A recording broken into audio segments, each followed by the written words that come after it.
Nó đi theo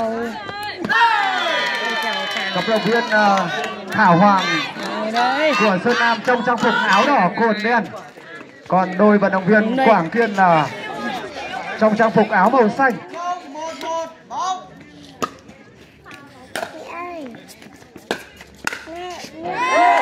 Rất tốt, một pha volley rất nhanh của Nguyễn Thảo.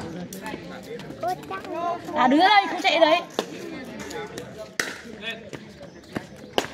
Trọng tài điều khiển trận chung kết này là ông Trần Tuyên, chủ nhiệm câu lạc bộ Pickleball Sơn Nam.